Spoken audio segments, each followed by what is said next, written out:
কর্কট রাশি বেশ কিছু সমস্যার মধ্য দিয়েই বছরটি কাটবে। এই সমস্যা শারীরিক হতে পারে, আবার মানসিকও হতে পারে। চাকরি বা ব্যবসায় বাধার মধ্যে দিয়ে লাভের চোখ রয়েছে এই বছরে। সারা বছর যারা সর্দি কাশি বা জ্বরে ভুগে থাকেন তাদের জন্য বিশেষ সতর্কতা অবলম্বনের প্রয়োজন রয়েছে। এছাড়াও হাঁফের টান যাদের আছে তারাও সিজন চেঞ্জের সময় খুব সাবধানে থাকবেন। বাতজ বেদনা বা নার্ভের সমস্যায় যারা দীর্ঘদিন ধরেই ভুগছেন তাদেরও চিকিৎসকের পরামর্শ নেওয়ার প্রয়োজন রয়েছে।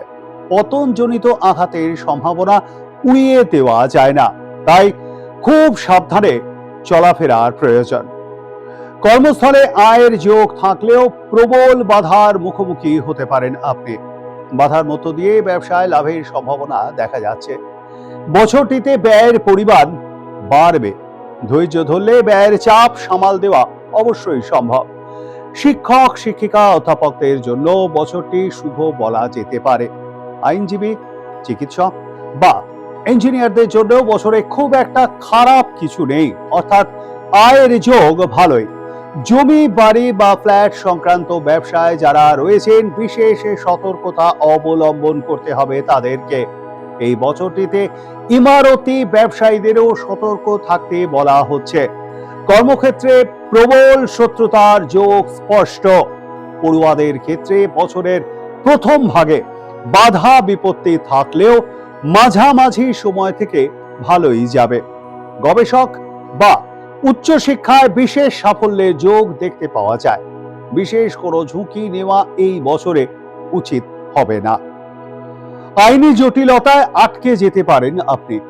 দীর্ঘমেয়াদী বিনিয়োগও না করাই ভালো এই বছরটিতে। বাক্যের সংযম আনার চেষ্টা করুন, নতুবা আপনারই ক্ষতি।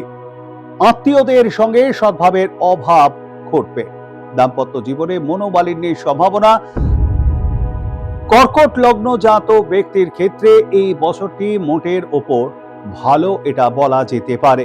পড়াশোনার ক্ষেত্রে কিছুটা বাধা দেখা দিলেও বছরের মাঝামাঝি সময় থেকে সেই বাধা কেটে যাওয়ার সম্ভাবনা রয়েছে। তবে আপনার মন ভীষণ চঞ্চল। মনকে শান্ত রাখলে পড়াশোনার মানোন্নয়ন অবশ্যই সম্ভব, কিন্তু শরীর মাঝে মধ্যে আপনাকে ভোগাবে।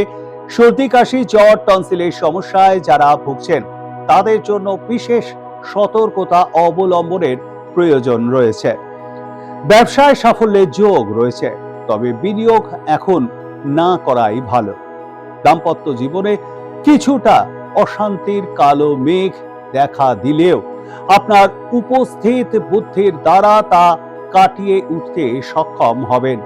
প্রতিদিন নবগ্রহ স্তোত্র পাঠ করুন, মনকে শান্ত রাখার চেষ্টা করুন, ইষ্টনাম জপ করুন, উপকার পাবেন।